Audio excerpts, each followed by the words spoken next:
नमस्कार साथियों, आज हम प्रश्नावली 1.1 के सारे क्वेश्चन को सॉल्व करके देखेंगे और देखेंगे कि 1.1 कितनी आसान है। अधिकतर स्टूडेंट्स के हमारे को कमेंट्स व्हाट्सएप पर और हमारे फ़ोन पर प्राप्त हुए, उनको 1.1 यानी चैप्टर फर्स्ट की ये एक्सरसाइज बड़ी टफ लगती है और उनको समझने में कुछ प्रॉब्लम आती है। आज हम देखेंगे कि 1.1 एक्सरसाइज ऐसे सभी स्टूडेंटों को बड़ी आसानी से समझ में आ जाएगी। इसमें हमें फर्स्ट क्वेश्चन में 3 क्वेश्चन दिए हैं और यूक्लिड डिवीज़न एल्गोरिथम, यूक्लिड विभाजन एल्गोरिथम का उपयोग करके हमें HCF फाइंड करना है, हाईएस्ट कॉमन फैक्टर यानी महत्तम समापवर्तक, ये हमको ज्ञात करना है। तो हम सबसे पहले इसको देखते हैं। 135 और 225, इन दोनों को हम कैसे देखेंगे कि पहले तो ये देखेंगे इनमें ग्रेटर कौन सा है। तो हमने देखा जी बड़ा है 225, बड़ा है 135 से। इसका तात्पर्य है कि ये 225 हमारा भाज्य हो जाएगा यानी डिविडेंड, यानी जिसमें हम भाग देते हैं। और 135 हमारा भाजक यानी डिवाइजर हो जाएगा। तो इसमें हम यूक्लिड डिवीज़न लेमा लगाएंगे और यूक्लिड डिवीज़न लेमा की हेल्प से हम HCF फाइंड करेंगे। तो जो प्रोसेस है वो यूक्लिड डिवीज़न एल्गोरिथम कहलाती है। तो इसमें हम क्या करते हैं कि 225 को, इन दोनों को हम AQ यानी A = BQ + R के फॉर्म में लिखेंगे। A और B, ये क्या है भाज्य और B क्या है भाजक। ये दो तो हमको दिए रहते हैं, Q और R हमको चूज करने पड़ते हैं, सेलेक्ट करने पड़ते हैं कि Q और R कितने हों जिससे 225 को 135 के फॉर्म में लिख सकें।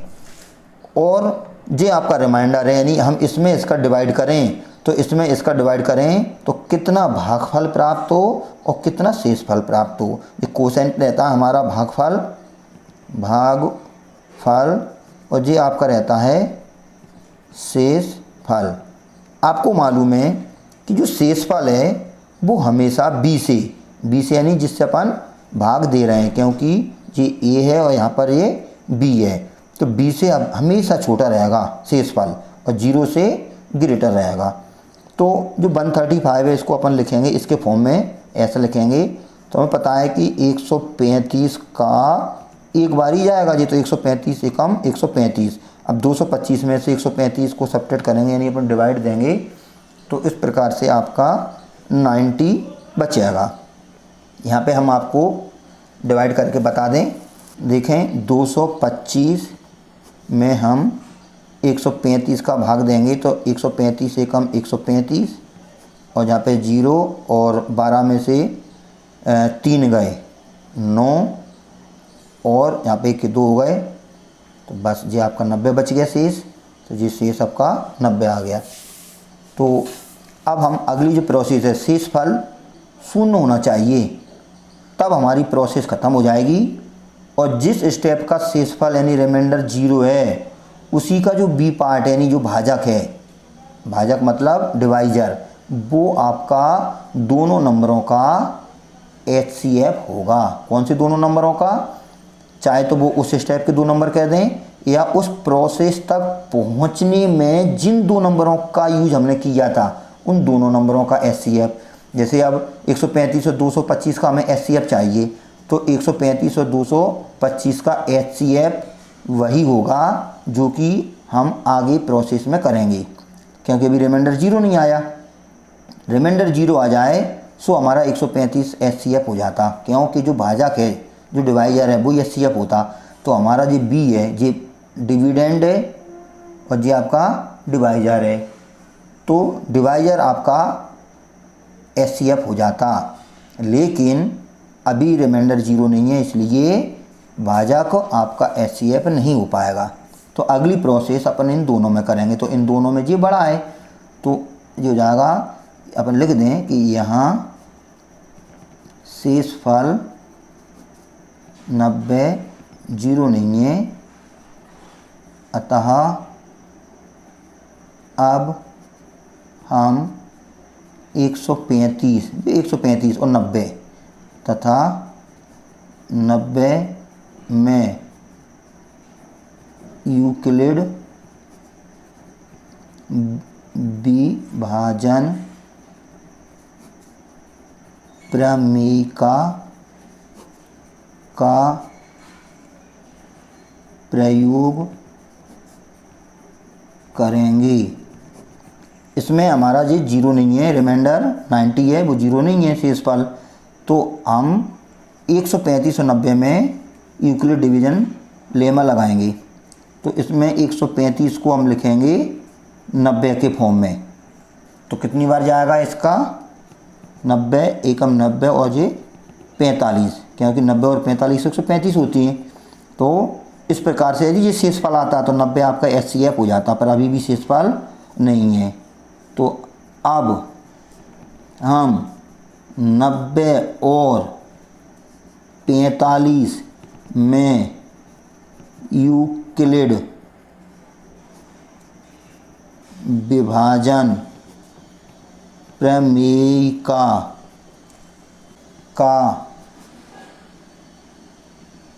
प्रयोग करेंगे। तो इसमें क्या आएगा, 90 को लिखेंगे 45 के फॉर्म में, तो 45 दूनी 90। अब हमारा शेषफल 0 आ गया। तो इस कंडीशन में हमारा जो भाजक था कितना 45, तो 45 हमारा HCF हो गया। किन किन का, 90 और 45 का भी, 135 और 90 का भी, और 225 और 135 का भी। मतलब इन दोनों का जो भाजक और जो भाज्य और भाजक रहता है उन दोनों का। तो इस कंडीशन में जे भाज्य है और जे भाजक है, तो इन दोनों का HCF वही है जो इन दोनों का HCF है और जो इन दोनों का है। तो चूंकि इन दोनों का HCF 45 है क्योंकि रिमाइंडर 0 है, इन दोनों का HCF अभी नहीं आ पाया क्योंकि इसमें रिमाइंडर 0 नहीं है, इन दोनों का HCF अभी नहीं आ पाया क्योंकि रिमाइंडर 0 नहीं है। तो जिस कंडीशन में रिमाइंडर 0 आ गया तो ऊपर की सभी संख्याओं का HCF 45 हो जाएगा। यानी 45 45 HCF किन किन का है, 90 और 45 का भी 45 है क्योंकि रिमाइंडर 0 आ गया। 135 और 90 का HCF भी 45 ही होगा क्योंकि इसमें रिमाइंडर 0 हो गया। और 225 और 135 का HCF भी 45 ही होगा क्योंकि ये रिमाइंडर इसमें 0 हो गया। तो इसी प्रकार हम इसको लिख देंगे कि इसमें शेषफल 0 प्राप्त हो जाता है, अतः यह प्रक्रिया हम यहीं समाप्त कर देते हैं। ये प्रोसेस अपन कर रहे हैं रिपीटेशन की, वो यहीं पे अपन ने फिनिश कर दी। इस स्थिति में भाजक 45 है। किस स्थिति में, जिस स्थिति में शेषफल 0 प्राप्त होता है उस कंडीशन में। तो इस स्थिति में भाजक 45 है, अतः 135 और 225 इसका जो HCF है वो आपका कितना हो गया 45। इस प्रकार से ये आपका आंसर हो जाता है। इस कंडीशन में यदि हम देखेंगे तो नोट में हम देखेंगे कि यहाँ पर 135 और 90 है, इन दोनों का एचसीएफ भी वही है, और 90 और 45 का एचसीएफ भी 45 ही है। हर एक स्टेप में जो भी नंबरों का यूज हुआ है, इन स्टेप में हुआ है इन दोनों नंबरों का यूज, जे ए है जे बी है, और अगले स्टेप में इन दोनों नंबरों का यूज होगा, क्योंकि इसको ए मानेंगे और अगले रिमाइंडर को अपन बी मान लेते हैं, तो जे ए हो गया और जे बी हो गया। तो इस प्रकार से इन दोनों का एचसीएफ, इन दोनों नंबर का एचसीएफ और इन दोनों का एचसीएफ सेम होगा, कितना, 45। तो हम यहाँ पर लिख दें नोट में कि एचसीएफ जो अपन ने ज्ञात किया है 135 और 225, वो एचसीएफ इक्वल होगा किसका, 135 और 90 का, और वही इक्वल होगा एचसीएफ किसका, जो लास्ट वाला 90 और 45 का, जो कि हमारा 45 आया। इस प्रकार से ये आपका क्वेश्चन आपका फिनिश हो जाता है। अब इसका अपन देखते हैं सेकंड पार्ट। इसी का सेकंड पार्ट कितना था, 196 और 38,220। इसमें ये बड़ा है, तो यहाँ 38220 जो ग्रेटर है 196, तो ए कितना हो जाएगा 38220 और बी हो जाएगा 196। अब हम इसमें इसका डिवाइड करेंगे और जो भागफल और जो शेषफल है उस फॉर्म में हम ए को लिखेंगे। तो हम पहले यहाँ पे बता दें 38220, इसमें हम 196 का डिवाइड करें तो कितनी बार जाएगा, 196 एकम 196, 12 में से 6 का 6 बचे, और जहाँ पे हो गया 9 का 10, 10 और 8 18, 1 के 2 और 186 बचे। अब हम इसमें 2 का जो अपन कैरी बोल हासिल उतार लेंगे इसकी 2, और देखेंगे 2 जो अंक उतार लेंगे 1862 है, तो अब हमारा 9 बार देखेंगे, 9 6 54 की 4 हासिल 5, 9 9 81, 81 और 5 86 की 6 हासिल 8, 9 एकम 9 और 8 17, यानी 1764 आएगा।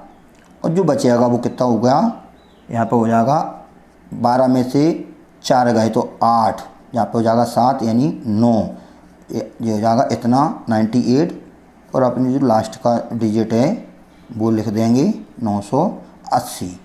तो कितनी बार जाएगा जी, 5 बार, 5 6 30 की 0 हौसलाई 3, और 5 नाम 45, 45 और 3 48 की 8 हासिल 4, 5 एकम 5 और 4 9, यानी ये पूरा कैंसिल हो गया। तो हमें मालूम है कि यदि हम 38220 को 196 के उसमें लिखेंगे तो कितनी बार जाएगा, 195 और रिमाइंडर 0, यानी एक ही लाइन में ही हो गया ये। तो इसमें अपन ने जो शेषफल इसमें कौन सी प्रमेय लगी, ये जो थी वह यूक्लिड विभाजन प्रमेयिका से ये अपन ने लिख दिया a equal B Q plus R, और जो r रहता है वो 0 से बड़ा रहता है और b से छोटा रहता है, क्योंकि जो शेषफल है शेषफल b से तो छोटा ही रहेगा। b कितना 196, तो 196 से ज़्यादा तो शेषफल हो ही नहीं सकता, 196 भी नहीं हो सकता, उससे ज़्यादा भी नहीं हो सकता। इस प्रकार से जो अपने यूक्लिड विभाजन प्रेमिका से अपने जो लिख दिया। अब यहाँ पर शेषफल कितना आ गया, 0, तो इसका जो भाजक था वही इन दोनों का एचसीएफ प्राप्त हो गया। तो यहाँ पे लिख दें, यहाँ शेषफल 0 प्राप्त होता है, अतः इस स्थिति में भाजक बराबर 196 दी गई अभीष्ट संख्याओं का एचसीएफ होगा। अतः एचसीएफ कौन कौन सी दी थी, 196, 38,220, इन दोनों का 196, ये आपका आंसर हो गया। अगला जो थर्ड है उसमें दिया है 867 यानी 867 और 255। यहाँ 867 बड़ा है 255 से, तब ए कितना हो जाएगा 867 और बी कितना हो जाएगा 255। तब यूक्लिड विभाजन प्रमेयिका से क्या हो जाएगा, हम 867 को लिखेंगे 255 के फॉर्म में। तो 255 में कितने का गुणा करें अपन, तो जो आ जाएगा 255 गुणा 3 प्लस 102। आप खुद करके देखें। तो अब अगली प्रोसेस है, इसमें 102 जीरो नहीं है, अतः अगली प्रक्रिया हम 255 और 102 के बीच करेंगे। तो क्या होगा, 255 इक्वल 102 गुणा 2, तो 102 दूनी 204, 204 को 51 में जोड़ेंगे तो 4 और 1 5 यानी 255 हो जाएंगे। तो यहाँ 51 भी आपका जीरो नहीं है, तो अगली प्रोसेस इन दोनों में लगाएंगे। तो अब हम यूक्लिड विभाजन प्रमेयिका का प्रयोग इसमें 102 और 51, 102 और 51 में करेंगे। 102 बराबर 51 गुणा 2, तो 51 दूनी 102 होती है और प्लस 0 यानी 51 गुणा 2 102 डायरेक्ट ही होगा, तो इसका रिमाइंडर 0 आ गया। तो यहाँ शेषफल 0 प्राप्त होता है।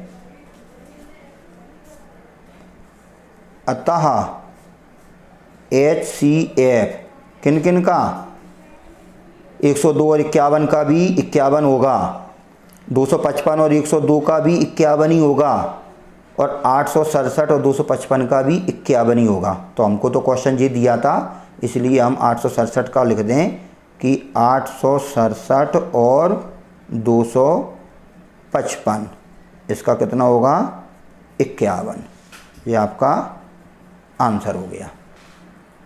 सेकंड क्वेश्चन में हमें दर्शाना है कि कोई भी धनात्मक विषम पूर्णांक यानी कोई भी पॉजिटिव ऑड इंटीजर विषम पूर्णांक या तो इस टाइप का होगा या इस टाइप का होगा या इस टाइप का होगा, जहाँ क्यू क्या है पूर्णांक। तो इससे पहले भी यदि आपने हमारे लगातार वीडियो देखे होंगे तो हमने एक धनात्मक विषम पूर्णांक का एक क्वेश्चन और किया था।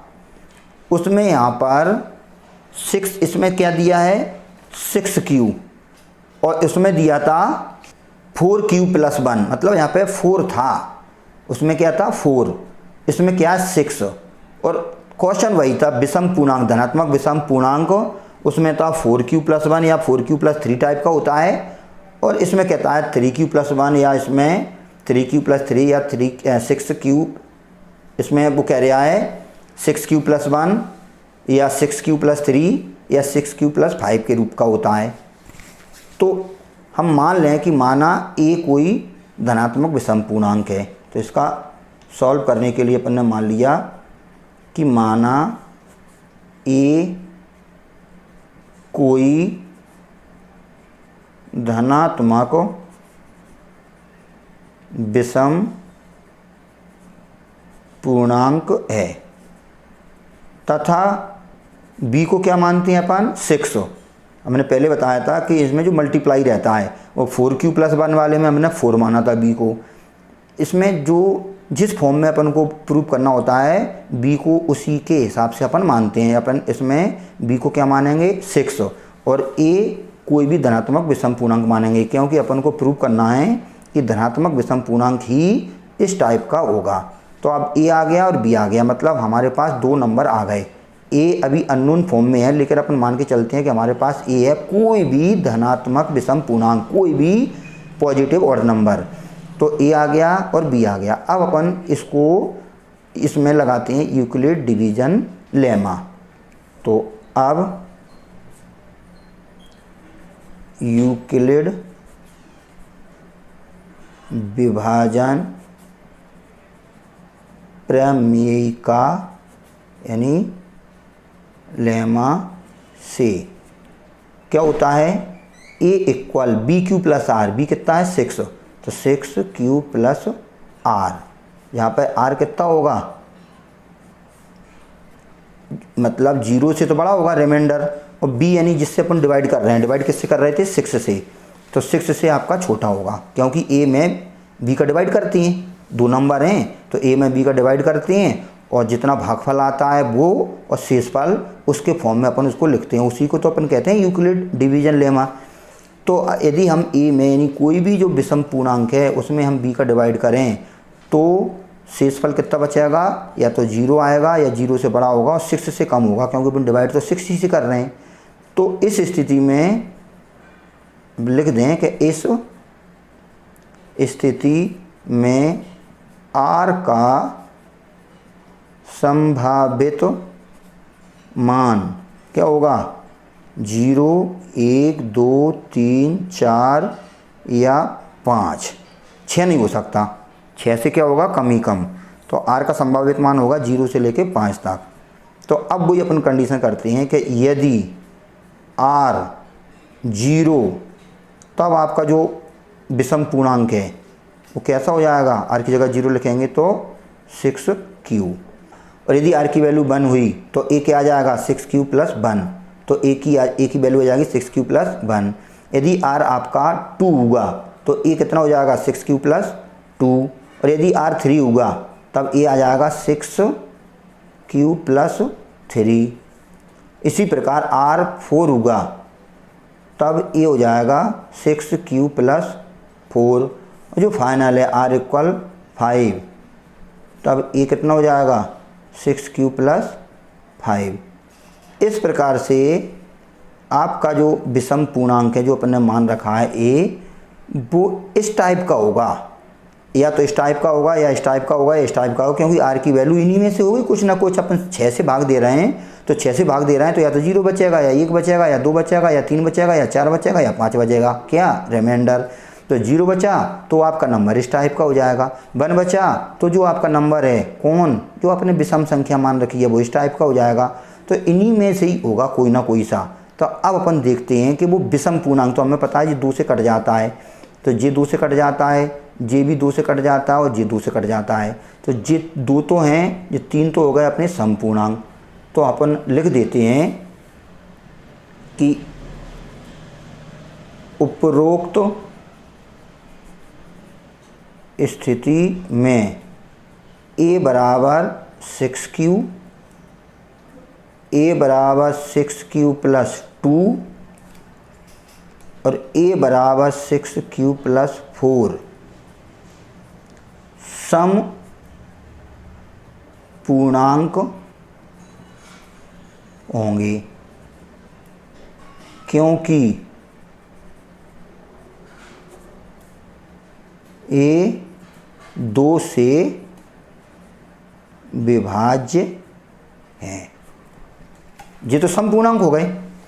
अब हमें पता है कि ये 6q, 6q+2, 6q+4 ये कैसा है सम पूर्णांक। हमें पता है 6q सम है, 2 से कट जाता है, तो सम में 2 जोड़ेंगे तो भी सम ही आएगा, सम में 4 जोड़ेंगे तभी सम आएगा। तो कुल मिला के ये आपके सम पूर्णांक है, किसी भी तरह से आप समझ लें।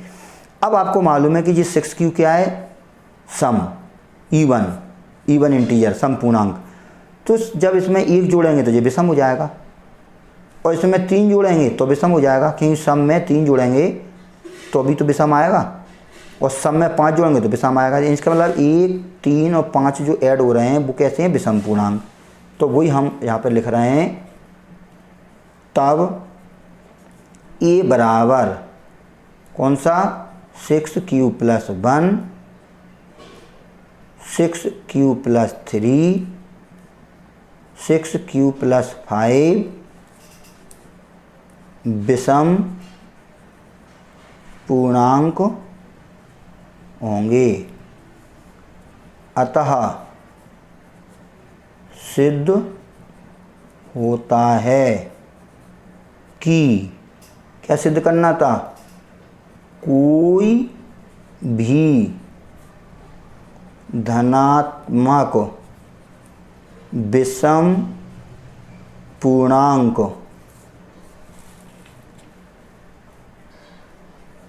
सिक्स क्यू + 1 या 6q + 3 या 6q + 5 के रूप का होता है।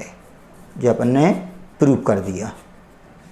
जो तीसरा क्वेश्चन है, इसमें हमें करना है, किसी परेड में 616 सदस्यों वाली एक सेना यानी आर्मी की टुकड़ी को 32 सदस्यों वाले एक आर्मी बैंड के पीछे मार्च करना है। दोनों समूहों को समान संख्या वाले स्तंभों में मार्च करना है। उन स्तंभों की अधिकतम संख्या क्या है जिसमें भी मार्च कर सकते हैं। हमें बताना है कि कितने अधिकतम स्तंभ बन सकते हैं जिसमें वो बराबर बराबर मार्च करें, क्योंकि उसमें लिखा है कि समान संख्या वाले स्तंभों में मार्च करना है, यानी उन स्तंभों की संख्या समान होनी चाहिए और उसमें ही उनको मार्च करना है, उससे ज़्यादा स्तंभ नहीं होना चाहिए। तो अधिकतम स्तंभ कितने हों, तो हम क्या करेंगे कि इन दोनों का HCF निकालेंगे। तो इसका जो सॉल्यूशन होगा हम लिखेंगे, यहाँ हम 616 तथा 32 का HCF ज्ञात करेंगे। अतः इसमें यूक्लिड विभाजन प्रमेयिका से 616 को अपन 32 के रूप में लिखेंगे। तो कितनी बार जाएगा जी, 19, और कितना बचेगा 8। यहाँ पे हम बता दें 616 में हम 32 का भाग लगाएं तो 32 से कम 32, 32 दूनी 64, 61 से ज़्यादा हो जाएगा, इसलिए एक ही बार जाएगा, 2 बार नहीं जाएगा। तो 32 से कम 32। अब 11 में से 2 गए 9 बचे, यहाँ पे हो गए 4, 5, 6, 2 बचे। अब अंक उतार लेंगे अपन 6 का, तो 9 बार जाएगा, 9 दूनी 18 की 8 हासिल 1, 9 × 27 और 1 28। अब कितने बचे, 16 में से 8 गए 8 बचे, और बस यहाँ पे कुछ नहीं बचा। इस प्रकार से हमको 8 ही शेष बचेंगे। तो यहाँ शेष फल 0 नहीं है, क्योंकि 8 है वो 0 नहीं है, यहाँ पे 0 होना चाहिए था। अतः हम 32 और 8 में, ये 32 और 8 में ये हमारा नया भाज्य बन जाएगा और जो भाजक बन जाएगा, क्योंकि हम 32 में भाग लगाएंगे। तो 32 और 8 में यूक्लिड विभाजन प्रमेयिका का प्रयोग करेंगे। 32 को अपन लिखेंगे तो कितना आ जाएगा, 8 चौक 32 और 0 आ जाएगा। किस फॉर्म में लिखती हैं, A = BQ + R, इस प्रकार से फॉर्म में लिखते हैं। और यहाँ पे जो R है वो आपका 0 और B के बीच में होना चाहिए। B मतलब जिससे भाग दे रहे हैं। तो आपका यहाँ पे रिमाइंडर 0 बच गया। 0 तो हो सकता है रिमाइंडर, यहाँ पे रिमाइंडर 8 नहीं हो सकता क्योंकि अपन 8 से भाग दे रहे थे ना, 32 और 8, 32 हमारा भाज्य था और 8 हमारा भाजक है, तो 8 अपना शेष 8 नहीं बच सकता, तो खैर हमारा बचा नहीं है, लेकिन बता रहे हैं कि 8 शेष नहीं बच सकता था। यहाँ पे यदि अपन अंकों में लिखते तो 8 लिखते, क्यों बी, ये बी हमारे बी की वैल्यू कितनी है 8, तो यहाँ पे 8 आता इसके लिए कि 8 से कम होना चाहिए, पर हमारा 0 आ गया, तो अतः शेषफल 0 प्राप्त होता है। तब 616 और 32 का HCF 8 होगा, क्योंकि इस कंडीशन में जो भाजक रहता है वही शेषफल होता है। तो 8 हमारा भाजक है, हमने यहाँ पर लिखा नहीं है, लिख भी सकते हैं कि शेषफल 0 प्राप्त होता है इस स्थिति में भाजक 8 है, तब इतने और इतने का HCF 8 होगा। तो जी आपका HCF होगा इस प्रकार स्तंभों की अधिकतम संख्या 8 होगी। क्वेश्चन में पूछा है कि कितने स्तंभ, अधिकतम कितने स्तंभ होंगे, तो स्तंभों की अधिकतम संख्या कितनी होगी 8। 4th क्वेश्चन में हमें करना है यूक्लिड विभाजन प्रमेयिका का प्रयोग करके दर्शाइए कि किसी धनात्मक पूर्णांक का वर्ग, कोई भी धनात्मक पूर्णांक है उसका वर्ग या तो इस फॉर्म का होगा या इस फॉर्म का होगा, और m क्या है, कोई पूर्णांक, यानी कोई भी पूर्णांक के लिए या तो इस फॉर्म का होगा या इस फॉर्म का, क्या कोई भी धनात्मक पूर्णांक का वर्ग। तो अपन मान लें कि माना कोई धनात्मक पूर्णांक a है, ये तो अपन करते हैं कि आपने धनात्मक पूर्णांक क्या मान लिया a, तथा b आपने मान लिया 3, क्योंकि इसमें 3 लगा हुआ है, तो इसके हिसाब से उसको अपन मान लेते हैं 3, तो b को अपन ने मान लिया 3। अब कोई धनात्मक पूर्णांक है तो मतलब इसको अपन a b से डिवाइड करते हैं, तो इसको इसमें प्रमेयिका लगाएं, तो इसमें यूक्लिड विभाजन प्रमेयिका से a equal BQ plus R, और R कितना होगा, B कितना है 3, तो इस प्रकार से R 0 से बड़ा और B से छोटा होगा, तो B हमारा यहाँ पे 3 है जी B। तो अब R की संभावित मान कितना होगा, यहाँ R का संभावित मान R बराबर 0, 1 या 2 होगा, 3 नहीं हो सकता, 3 से कम ही कम होगा, तो 0, 1 या 2। तो यदि R बराबर 0 तब जो आपका नंबर है वो जाएगा 3Q टाइप का, यदि R बराबर 1 तब जो नंबर है वो जाएगा 3Q प्लस 1 टाइप का, और यदि R बराबर 2 तब जो नंबर है वो जाएगा 3Q प्लस 2 टाइप का। यानी जी आपका नंबर इस 3 तरीके के हो गए, पर अपन को नंबर नहीं, नंबर का वर्ग बताना है, क्योंकि एक बार क्वेश्चन देखें, इसमें जो लिखा है कि कोई भी धनात्मक पूर्णांक का वर्ग, तो धनात्मक पूर्णांक अपन ने क्या लिया था a, तो धनात्मक पूर्णांक a लिया था, तो a का वर्ग बताना है। तो हमारा जो a आ गया वो a ना होके उसका वर्ग बताना है, तो प्रश्नानुसार a स्क्वायर यानी 3Q का स्क्वायर कितना हो जाएगा 9Q स्क्वायर, इसको लिख सकते हैं 3 इंटू 3Q स्क्वायर। तो यहाँ पर Q आपका क्या है, पूर्णांक, तो ये पूर्णांक का वर्ग पूर्णांक ही होता है, उसमें 3 का मल्टीप्लाई करें वो भी पूर्णांक होगा, तो ये 3 से कट जाएगा, यानी इसको अपन ऐसे लिखते हैं 3 और m, और m क्या मान लें यहाँ पे 3q स्क्वायर, यानी यदि ये आपका m है तो 3m टाइप का हो गया उसका स्क्वायर, जब आपकी फर्स्ट कंडीशन में हो गया। सेकंड कंडीशन में यदि आप ये लेते हैं तो a स्क्वायर कितना हो जाएगा 3q प्लस 1 का स्क्वायर, तो इसका फॉर्मूला होता है a square plus b square plus 2ab यानी 3 दूनी 6q। अब हम इसमें लिखना है, ये 1 को तो हम अलग कर दें तो ये हो जाएगा 9q square plus 6q plus 1।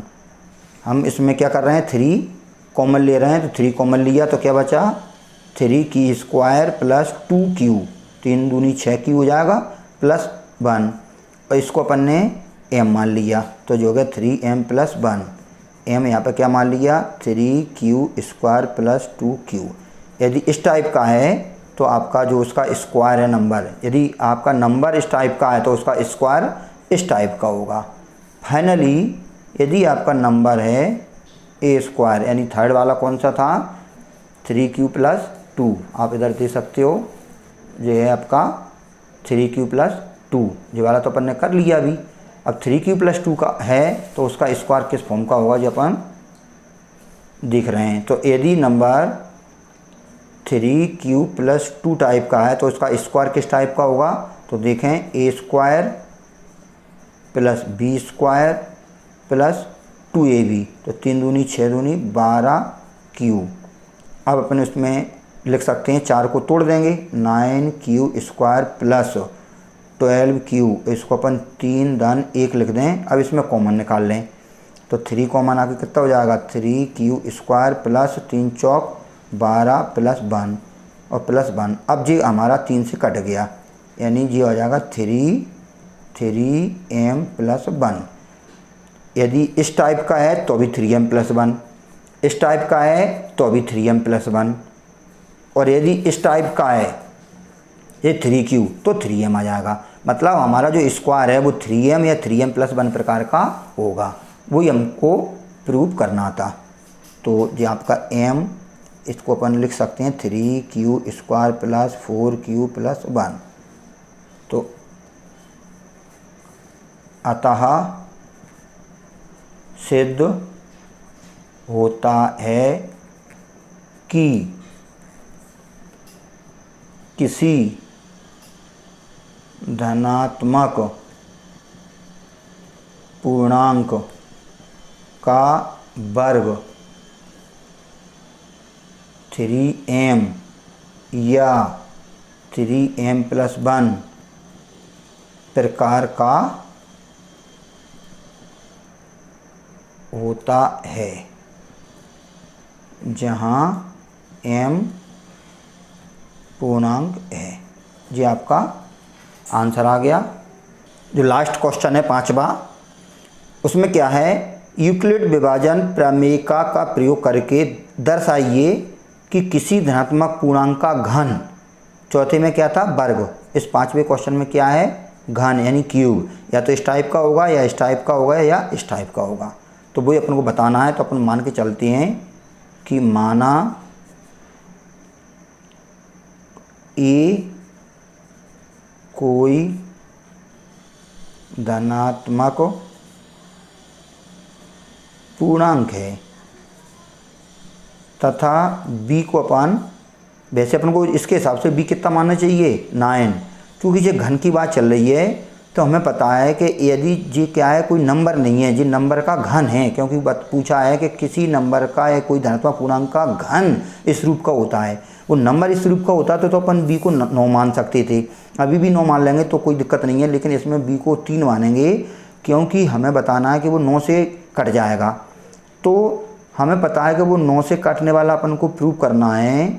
तो जब वो हम 9 से काटने वाला बताना है कि 9 से कटेगा, तो हम 3 लेके चलते हैं क्योंकि अपन को घन करना है। तो यदि वो कोई संख्या 9 से कट रही है तो 3 से तो वो कट ही जाएगी। जो संख्या 9 से कटने वाली अपन को बताना है, प्रूव करना है कि ये 9 के फॉर्म में है। तो यदि 9 के फॉर्म में है मतलब 9 से कट रही है, तो 9 से कट रही है तो 3 से तो ऑटोमेटिक कटेगी ना, इसलिए अपन ने बी को 3 मान लिया, जिससे हमारे क्वेश्चन में कैलकुलेशन में सुविधा हो जाए, क्वेश्चन बढ़े नहीं, जो हमारा आर का मान है वो ज़्यादा लंबा ना जाए। यदि इसमें करेंगे तो इसमें अपन बी क्या मानेंगे 9, तो आर कहाँ तक जाएगा 0 से लेके 8 तक, क्योंकि 9 से कम तक होना चाहिए ना, 9 से कम, तो 8 तक जाएगा, तो वो हमारी प्रोसेस बढ़ जाएगी, इसमें हमारी प्रोसेस जल्दी फिनिश हो जाएगी। तो इसमें हम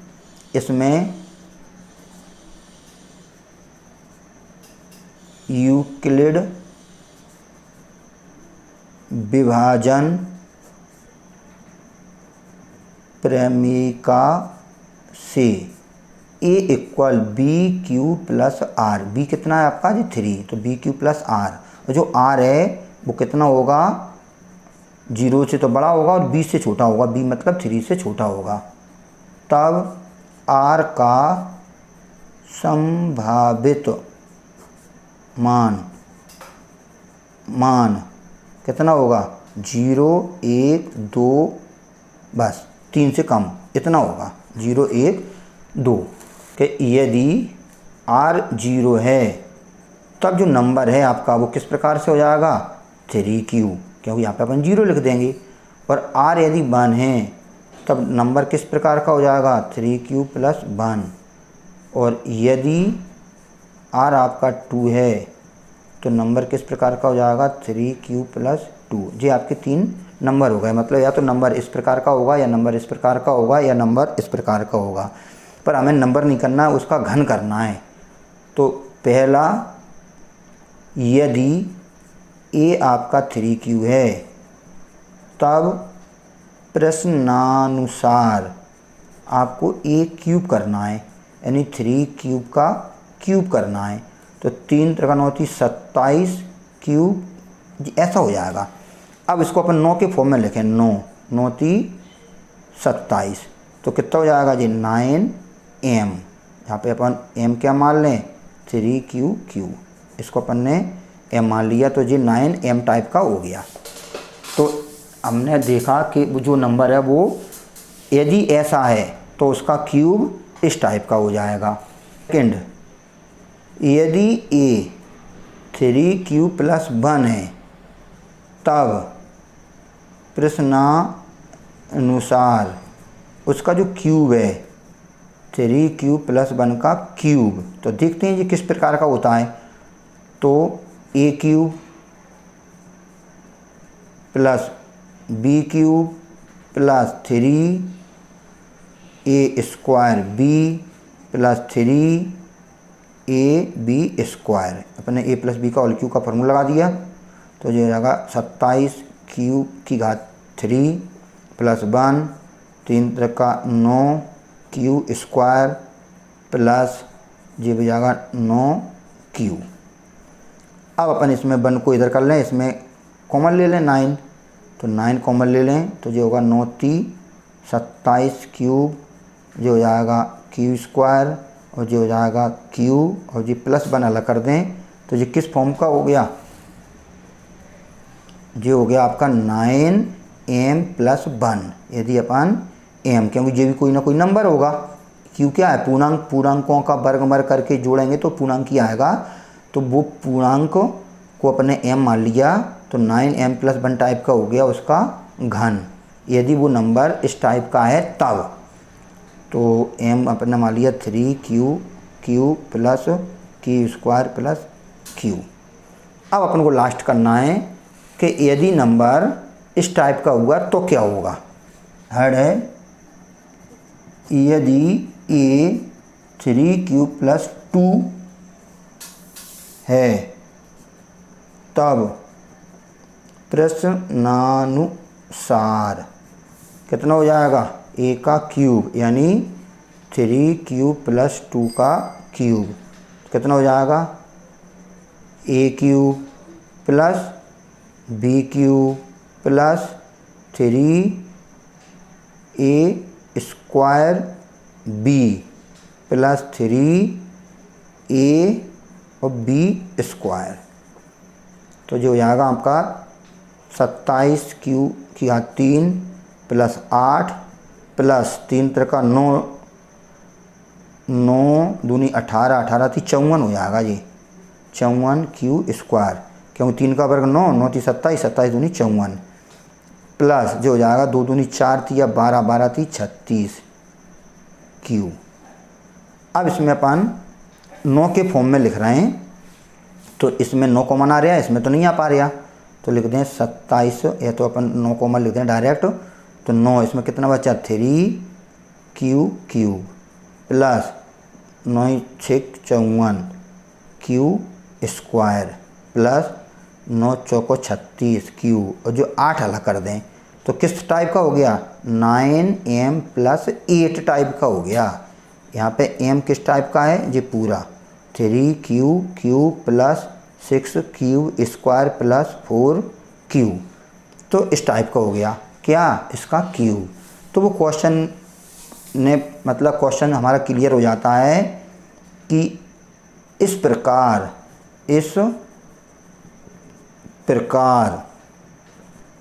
किसी धनात्मक